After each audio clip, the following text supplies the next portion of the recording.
Hello everyone.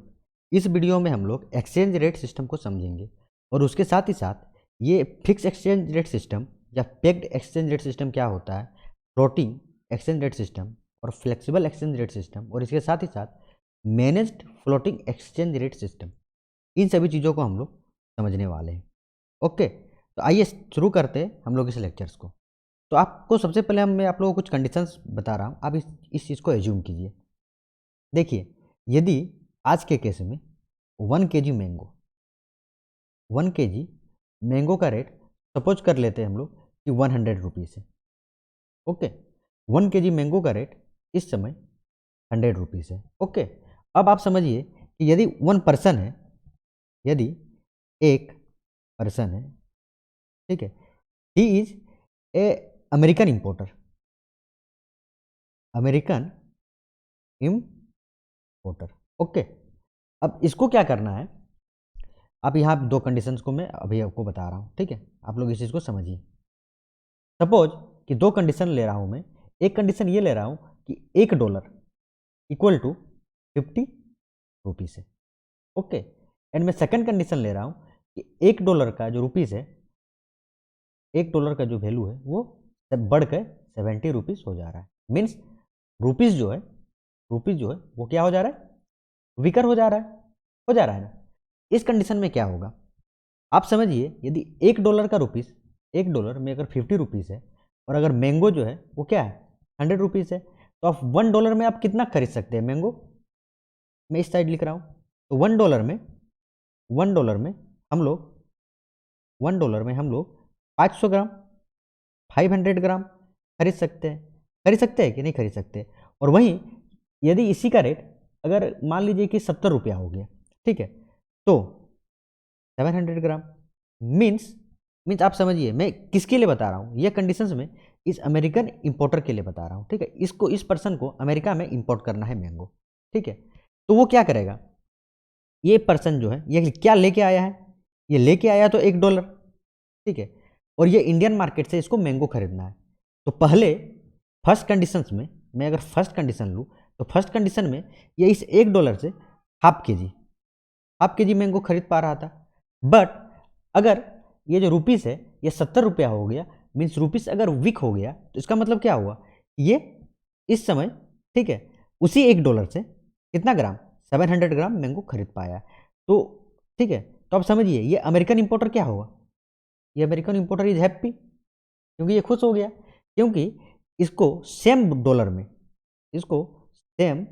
Dollar में क्या मिल रहा है, ज़्यादा सामान मिल रहा है, ये बाई कर पा रहा है, कितना मोर, ज़्यादा बाई कर पा रहा है। अब मैं इसको चीज़ को समझिए, ये इंपोर्टर क्या करेगा, एक एक्सपोर्टर को मैं ले रहा हूँ, इंडियन एक्सपोर्टर, एक सेकेंड, ठीक है, इंडियन एक्सपोर्टर, ठीक है, इस इंडियन एक्सपोर्टर जो कि एक्सपोर्ट कर रहा है, ठीक है, उससे ही सामान खरीदेगा, ठीक है। तो ये इंडियन एक्सपोर्टर भी हैप्पी रहेगा, ये भी खुश रहेगा, क्यों, इस कंडीशन में, ठीक है। जब जो है ये रुपीज़ जो है, जब ये रुपीज़ वीक हो रहा है, क्यों खुश रहेगा, मैं इस चीज़ को आपको समझाने की कोशिश कर रहा हूँ। मान लीजिए कि पहले का केस में क्या था कि ये जो इंडियन एक्सपोर्टर है, ठीक है, इसको $1 मिलता था, मीन्स 50 रुपीज़, ठीक है। अब जो है इसको $1 में ये पर्सन जो है, ठीक है, अब क्या दे रहा है, 70 रुपीज़ इसको मिल रहा है, ठीक है। तो ये क्या कर रहा है, ये आज के कंडीशन में तो ज़्यादा कमा रहा है, इसका अर्निंग क्या है, इसका ज़्यादा अर्निंग है, तो ये खुश है। इसका मतलब आप कंक्लूजन निकाल सकते हैं, इसका मतलब कि आप अगर आप कंक्लूजन निकालिएगा, यदि आप कंक्लूजन निकालिएगा तो क्या आपको कंक्लूजन निकल रहा है कि यदि रुपीस वीक हो रहा है ना, तो ये जो एक्सपोर्टर है इसके लिए क्या है, ये बेनिफिशियरी है, ठीक है, क्योंकि ये तो बेनिफिट में रह रहा है। आप समझ गए, ये मैंने पहला कंडीशन ले लिया। अब इसका आप रिवर्स समझिए, ठीक है, यदि सेम चीज़, मैं जो सेम कंडीशन बता रहा हूँ, यदि पहले $1 रहा था, $1 का रुपीज़ 70 रुपया रहता, और ये जो है चेंज होके 50 रुपीज़ हो गया, ठीक है, ये चेंज होके 50 रुपीज़ हो गया, मीन्स क्या हुआ, मीन्स रुपीज़ क्या हुआ, ये रुपीज़ स्ट्रांग हो गया, हुआ कि नहीं हुआ, रुपीज़ स्ट्रांग हो गया। तो इस केस में क्या होगा, इस केस में ये जो अमेरिकन पर्सन है, दिस अमेरिकन, और आप फॉरेन पर्सन बोल सकते, फॉरेन पर्सन है, वो क्या होगा, वो हैप्पी रहेगा? बिल्कुल नहीं रहेगा। He is unhappy. अनहैप्पी क्यों? आप इसका रीजन समझ पा रहे हैं? इसका रीजन ये है क्योंकि अब क्या हो जा रहा है, जो पहले 700 ग्राम ये खरीद पा रहा था, उसको ये अब ओनली 500 ग्राम ही ये खरीद पा रहा है। मीन्स सेम डॉलर में, मीन्स सेम डॉलर में इसको वैल्यू कम मिल रहा है, इसको वैल्यू लेस मिल रहा है कि नहीं मिल रहा है? तो ये अनहैप्पी होगा। और यदि इन केस ये अनहैप्पी होगा तो ये क्या करेगा? क्या ये इंडियन मार्केट से सामान खरीदेगा? क्या ये इंडियन मार्केट से परचेज करेगा? बिल्कुल नहीं करेगा परचेज। और ये इंडियन मार्केट से परचेज नहीं करेगा तो अदर मार्केट्स में जाएगा, चाइना के मार्केट्स में, पाकिस्तान के मार्केट में, है ना, और भी कोई ऑस्ट्रेलिया के मार्केट में कहीं भी जा सकता है। मतलब ये इंडिया के मार्केट से ये आउट हो जाएगा क्योंकि इसको जो है वैल्यू कम मिल रहा है सेम डॉलर में। और जब ये चाइना का मार्केट में जाएगा तो इट मे बी पॉसिबल कि उसको सेम डॉलर में ज़्यादा वैल्यू मिले। अब इस केस में समझिए, ये जो एक्सपोर्टर, मैंने इंडिया का एक्सपोर्टर की बात किया, जो इंडिया से मटेरियल एक्सपोर्ट करता है, उसका क्या होगा? He is also unhappy. He is also unhappy. क्यों? वाई? ये क्वेश्चन ये है क्योंकि इसका क्लाइंट जो है वो तो जा चुका है, ये एस्केप, है ना, ये चल गया। ये कहाँ चला गया? ये चाइना का मार्केट चला गया कि नहीं गया? ये अदर फॉरेन मार्केट चला गया। ठीक है, तो अब जो ये फॉरेन एक्सपोर्टर है, इसका सामान कौन खरीदेगा? कोई खरीदने वाला है? नहीं खरीदने वाला है क्योंकि ये तो अदर मार्केट चला गया। तो इस केस में ये अनहैप्पी हो गया। तो इसके आप कंक्लूजन को क्या समझ पाए? इसका कंक्लूजन ये हुआ, इसका कंक्लूजन क्या हुआ कि यदि रुपीस स्ट्रोंगर होगा, तो क्या ये इस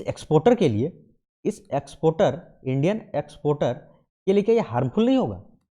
क्या ये हार्मफुल नहीं होगा? बिल्कुल हार्मफुल होगा कि नहीं होगा? आप इस चीज को समझ गए कि रुपीस अगर वीक होगा तो क्या कंडीशन एक्सपोर्टर के लिए है, और रुपीस अगर स्ट्रांग होगा तो एक्सपोर्टर के लिए क्या कंडीशन है।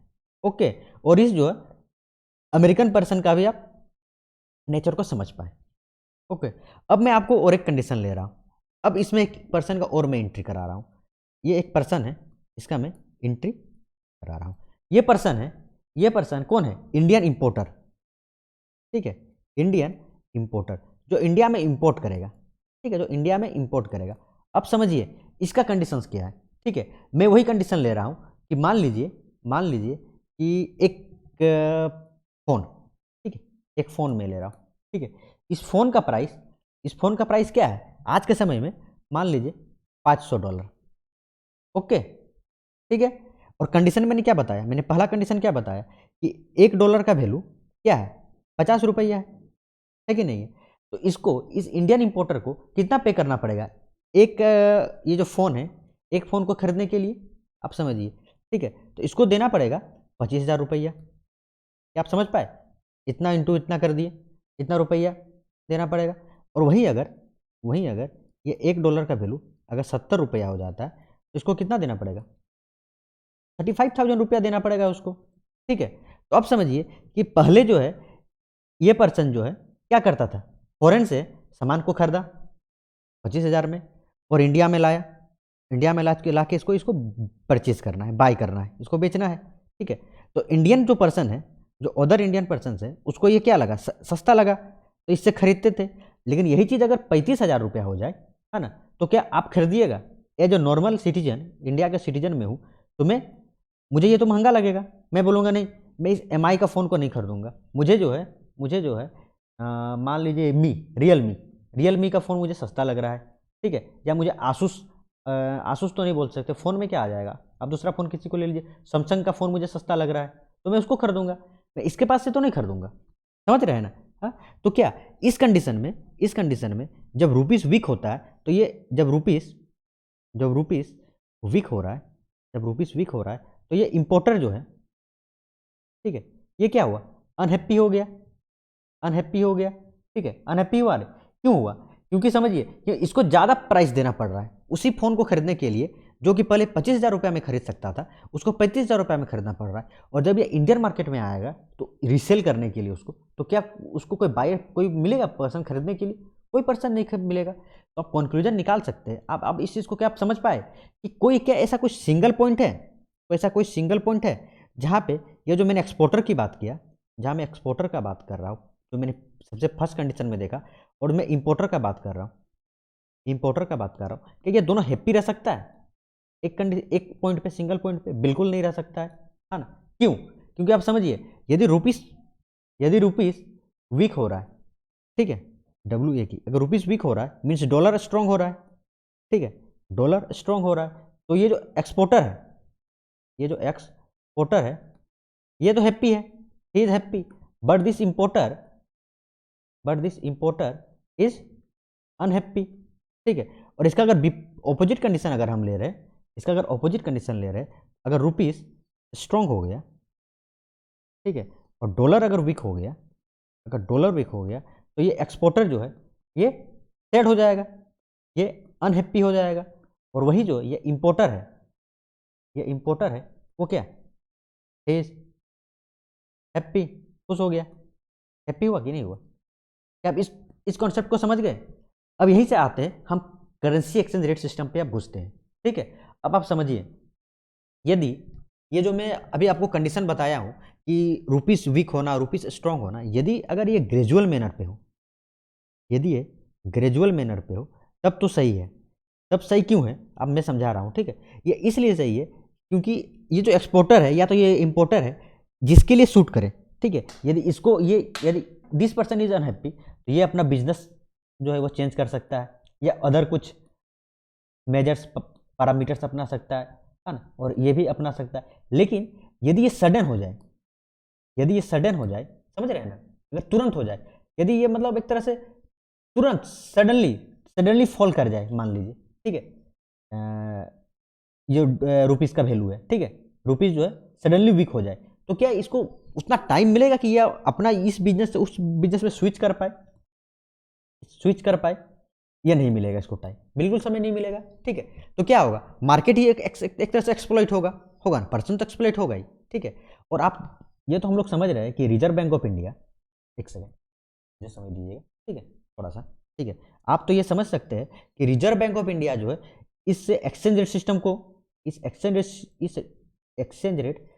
को, ठीक है, ये क्या ये फिक्स करता है? ये तो नहीं फिक्स कर रहा है इस एक्सचेंज रेट सिस्टम को रिजर्व बैंक ऑफ इंडिया।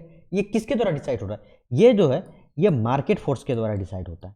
ये जो है मार्केट फोर्स के द्वारा डिसाइड हो रहा है कि नहीं हो रहा है? हाँ, कि इसका मार्केट में क्या, मार्केट में डॉलर का और रुपीस का, ठीक है, इसका क्या डिमांड एंड सप्लाई है, क्या है, इस पर डिपेंड कर रहा है। किस तरह से डिपेंड कर रहा है, मैं इस चीज़ को आपको समझा रहा हूँ, ठीक है। मान लीजिए कि मैं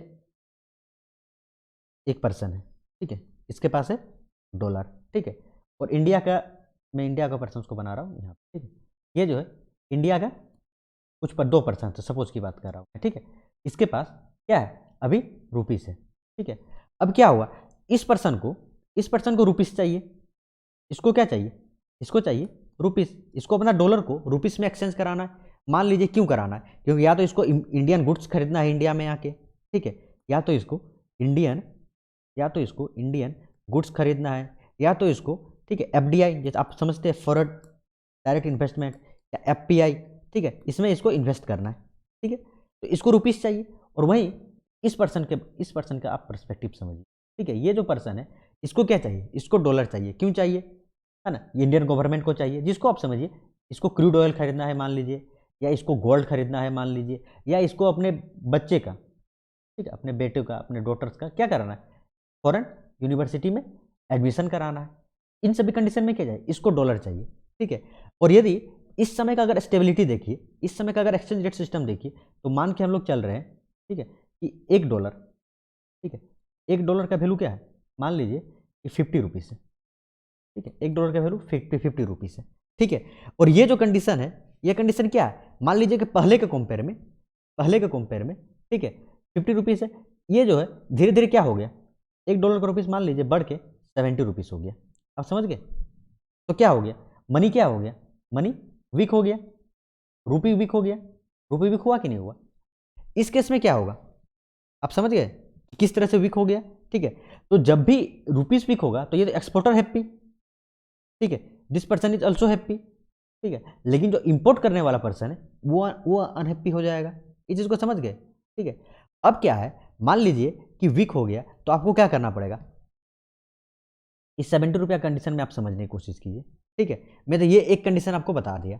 यदि यहाँ से अगर ये कंडीशन आ जा रहा है, ठीक है, तो क्या हो जाएगा, डिमांड जो है डॉलर का बढ़ जाएगा, more demand of dollar, more demand of dollar, होगा कि नहीं होगा?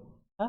और इसके साथ आप समझिए क्यों होगा, उसका रीजन क्या है, उसका रीजन यही है कि ये पर्सन जो है ज़्यादा क्रूड ऑयल खरीदेगा, ज़्यादा एडमिशन कराएगा, तो जब ज़्यादा एडमिशन कराएगा तो यहाँ पे क्या आएगा, है ना, 1 2 और 2 पर्सन मान लीजिए इंडियन पर्सन ऐड हो गया, ठीक है, तो डॉलर का डिमांड बढ़ गया और ये तो पर्सन सेम सिंगल खड़ा है कि नहीं खड़ा है? तो डॉलर का डिमांड बढ़ गया इस कंडीशन में, है ना, और क्या हो गया, ये वीक हो गया, ठीक है। और इसका ऑपोजिट भी आप समझ सकते हैं, ठीक है, जिस जिस इसका ऑपोजिट होगा तो जो एक्सपोर्टर है इस समय तो ये ठीक है, जो एक्सपोर्टर है ये इस समय तो एक्सपोर्टर हैप्पी है कि, लेकिन इसका ऑपोजिट हो गया तो ये एक्सपोर्टर क्या होगा, एक्सपोर्टर अनहैप्पी हो जाएगा, ठीक है। और आप समझ रहे, आप ये चीज़ तो कम से कम समझ सकते हैं, रिजर्व बैंक ऑफ इंडिया जो है इस पर तो डायरेक्ट कंट्रोल नहीं करता है ये एक्सचेंज रेट सिस्टम को, ठीक है, लेकिन आप समझिए, ठीक है, ये क्या करेगा, मान लीजिए कि डॉलर डॉलर डॉलर इधर 3% डॉलर आ गया, ठीक है, 3% यहाँ पे खड़ा है, ठीक है। अब क्या हो गया, अब क्या हुआ, है ना, और इधर तो वही पर्सन जो मैंने सेम बताया, 1 2 3 4 ये अभी खड़ा है, ठीक है। अब मान लीजिए कि ये डॉलर का, एक सेकेंड, ठीक है, तो रिजर्व बैंक ऑफ इंडिया इस केस में क्या करेगी, जब इधर जो है क्योंकि इसको रुपीस चाहिए, ठीक है, और उधर वही है तो रुपीस का डिमांड बढ़ गया है, रुपीस का मार्केट में डिमांड बढ़ गया, क्यों, क्योंकि इसको जो है ये क्या करेगी, ये डॉलर अपना देगी, ठीक है, और जो है रुपीस जो है इससे लेगी। तो रिजर्व बैंक ऑफ इंडिया क्या करेगी इस कंडीशन में, रिजर्व बैंक ऑफ इंडिया क्या करेगी इस कंडीशन में, इस पर्सन से, ठीक है, इस पर्सन से डॉलर ले लेगी, ठीक है, और इसको रुपीस दे देगी, ठीक है। ये आप एक कंडीशन समझ, मैं बहुत ही सिंपल से आपको समझाने की कोशिश कर रहा हूँ। अलग बात है कि मैकेनिज्म जो है कुछ अलग हो सकती है, मतलब टेक्निकली जो है कुछ इससे डायरेक्ट नहीं लिया जाएगा, अलग अलग मैकेनिज्म के थ्रू लिया जाएगा, लेकिन आप इस चीज़ को समझिए, ठीक है, मैं आपको समझाने की कोशिश कर रहा हूँ कि रिजर्व बैंक ऑफ इंडिया क्या करेगी, यहाँ से डॉलर लेगी, इधर से रुपीस सप्लाई करेगी इसको। अब मान लीजिए कंडीशन समझिए कि अगर मार्केट में प्रोडक्शन सेम है, ठीक है, मीन्स जो है सप्लाई जो है, मीन्स आप गुड्स का जो सप्लाई है वो मान लीजिए कि उसका कमी है, ठीक है, और इसके पास रुपीस, अब इसके पास रुपीस हो गया तो ये तो यही इसी मार्केट से खरीदेगा कि नहीं खरीदेगा, तो क्या हो जाएगा, इस मार्केट से अगर खरीदेगा तो यहाँ पे जो है ये जो सप्लाई है, ये सप्लाई क्या होगा, सप्लाई मिनिमाइज हो जाएगा, घट जाएगा, और जब सप्लाई घट जाएगा तो इसका डिमांड बढ़ गया क्योंकि सबको खरीदना है, तो ऑटोमेटिकली इन्फ्लेशन का कंडीशन आ सकता है, इन्फ्लेशन का कंडीशन आ सकता है क्योंकि अगर इनसफिशिएंट गुड हो जाएगा तो इन्फ्लेशन जो है वो हो सकता है कि मार्केट में इन्फ्लेशन ऑक्योर हो जाए, ठीक है।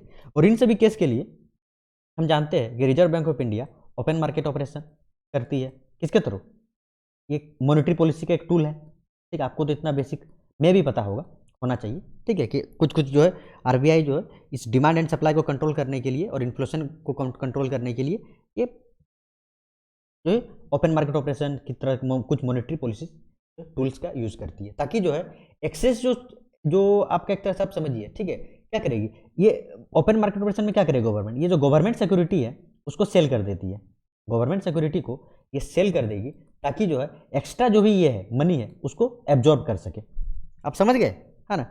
और इस प्रोसेस को जो आरबीआई जो इस डॉलर और रुपीस के लिए जो ये खेल कर रही है, ये जो गेम कर रही है, इसको हम लोग कहते हैं स्टेरिलाइजेशन, आप इस चीज़ को समझ गए। अब जो है मैं आपको समझाने की कोशिश कर रहा हूँ जो हम लोग का मेन टॉपिक है, आप क्योंकि एक्सचेंज रेट सिस्टम समझ गए होंगे, ठीक है, लेकिन अब जो मैं फिक्स एक्सचेंज रेट क्या होता है, फ्लोटिंग क्या होता है, या मैनेज फ्लोटिंग क्या, इस चीज़ पे हम लोग आ रहे हैं, ठीक है। अब समझिए ये जो बैलेंस ऑफ पेमेंट सिस्टम है, ठीक है, यदि बैलेंस ऑफ पेमेंट सिस्टम तो मैंने आपको बताया कि मान लीजिए पॉजिटिव है तब का कंडीशन ये मैं बता रहा हूँ, लेकिन अगर बैलेंस ऑफ पेमेंट है वो अगर नेगेटिव रहेगा, ठीक है, तो क्या करेगी रिजर्व बैंक ऑफ इंडिया, अपने फॉरेक्स रिजर्व से जो है वो क्या करेगी, गवर्नमेंट सिक्योरिटी या तो डॉलर जो है वो मार्केट में सप्लाई करेगी, करेगी कि नहीं करेगी? हाँ। और ये केस कब आया था? आप अगर 1991 का केस आइए देखिएगा तो उसमें क्या हुआ आपको पता है, बैलेंस ऑफ पेमेंट क्राइसिस चला हो गया था। और उस बैलेंस ऑफ पेमेंट क्राइसिस में ये जो फॉरेक्स रिजर्व है इसमें इतना अमाउंट था ही नहीं इंडिया के पास, ठीक है। उस केस में क्या हुआ, इंडिया आईएमएफ के पास गया, है ना, वहाँ से लोन लेने के लिए, ठीक है। तो इसके बदले में आईएमएफ क्या बोलेगी कि हमें गोल्ड चाहिए, हमें आप कुछ तो दीजिए, गोल्ड दीजिए, गवर्नमेंट सिक्योरिटी दीजिए, तो गोल्ड देना पड़ा। और इसके साथ ही साथ आईएमएफ ने इसके लिए क्या कंडीशन रखा, आईएमएफ ने इसके लिए कंडीशन रखा कि आपको आपके इकोनॉमी को, ठीक है, थोड़ा चेंज करना पड़ेगा, ठीक है। लिबरलाइजेशन, प्राइवेटाइजेशन, ये जो ग्लोबलाइजेशन का कॉन्सेप्ट है ये आपको करना पड़ेगा, वो 1991 में किया गया था, ठीक है। ये अगर आप फॉरेन एक्सचेंज समझिएगा, फॉरेन रिजर्व समझिएगा, तो ये क्या है, एक तरह से अगर आप foreign currency assets plus gold and plus, ठीक है, ये जो आईएमएफ है, आईएमएफ का जो स्पेशल ड्रॉइंग राइट्स होता है, ठीक है, या उसका रिवर्स ट्रेंड पोजीशन है, इन सभी चीज़ों को काउंट किया जाता है। हम इसको अलग लेक्चर्स में जरूर पढ़ेंगे, लेकिन आप इतना बेसिक समझ सकते हैं, ठीक है। तो ये सभी कंडीशंस आ जाता है। अब समझिए कि ये जो इसका, एक सेकेंड, ठीक है, ये जो फॉरेन रिजर्व है, ठीक है, ये भी एक तरह से आप समझिए डिक्लाइन कर सकता है। क्यों?